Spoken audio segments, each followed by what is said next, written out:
you know what I'm saying, this player must have been on. And we've seen greats. Diego Armando Maradona comes to mind readily. I mean, testing positive, flouting anti-doping rules and stuff like that. So yeah, but you get where she's coming from. It's not really. Yeah, I think the immediate agitation is because of what is happening in Russia in athletics. So maybe the Russian national team don't benefit. Okay. But the only way they can curb it is to make an extra effort to get players tested before and after a game. So I'm sure they're working on that. Okay, let's listen to Gianni Infantino lay out the plans for us, how doping is not going to be a problem, and some of the steps taken to tackle racism, especially at next year's World Cup. We'll make sure that no incidents will happen, and if incidents happen, then we have, for the first time in a World Cup, the so-called three-step procedure where a referee can stop a game or even abandon a game if there are discriminatory or racist incidents. Is absolutely not tolerable, and we will be very, very firm on that. So we can expect fair play. All players in all teams will be tested in competition and out of competition by WADA accredited laboratories. We are sure that everyone is well aware of this situation, and the fair play will reign in this respect.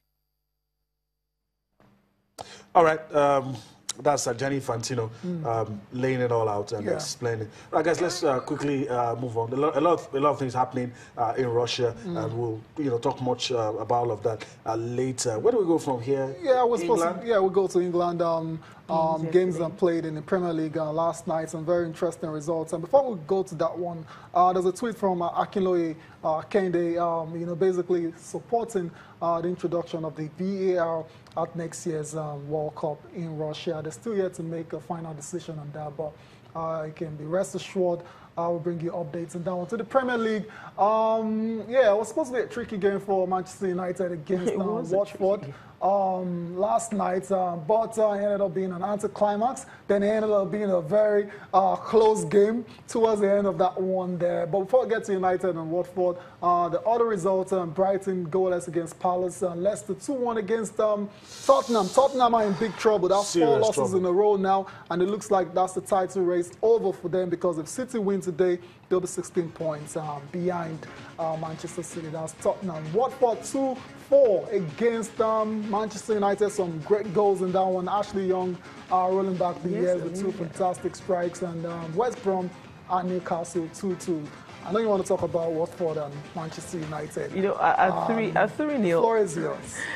3-0 up, I'm sure Mourinho must have, losing this belt and felt relaxed. But this Watford side, they've shown this resistance. They come back from games. Their confidence, I think it all boils down to the manager.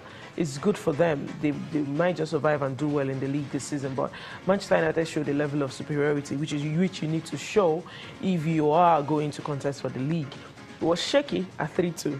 But Jesse Lingard, he came on. He scored a good goal in that game, so to make it 4-2. So for me, it was a good game. Unfortunately for Spurs, I don't know where it's going wrong for them. What's going wrong? They have the players. They're stringing the passes together. They're not just making use of the opportunities, and it's an unfortunate one. If Manchester City wins today, like you said, is that bye-bye to the title? It's bye-bye to the title, I think. I think about the competition will be who ends up in the top 4. So let's see how much they can recover from that, really.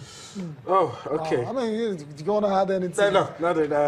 I feel sorry for Pochettino. That's really good. But then they're doing good. They're doing very well in the Champions League, winning away at Dortmund. He might not be back in the Champions League at this point. What if he wins it? Okay. What do we win there? Right, I mean, it's just already looking like the Harry Redknapp scenario. They're singing your praises, and you're already slipping. But I hope they get to let's see. There's still a lot of games to be played. A lot of quite some matches to be played today as well. So a few matches to be played. So let's quickly see. Bournemouth takes on Burnley. Arsenal take on Huddersfield. You have Chelsea taking on Swansea City.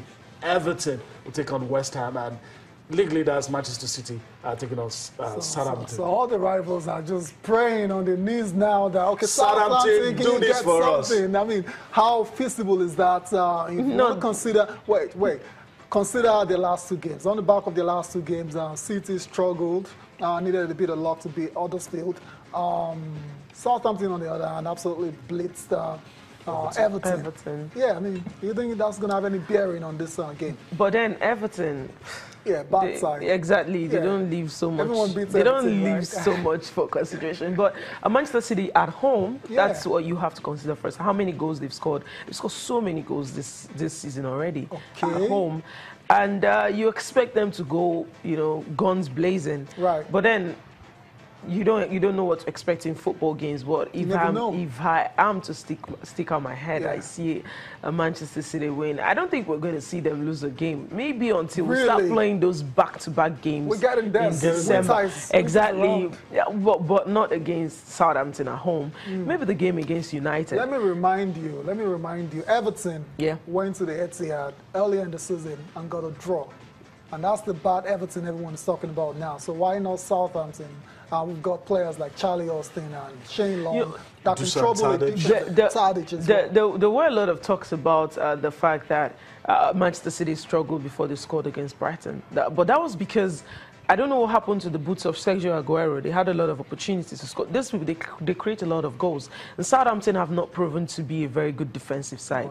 So for me, I think Manchester City, they have what it takes, especially playing at home, to get that win. Like I said, I don't...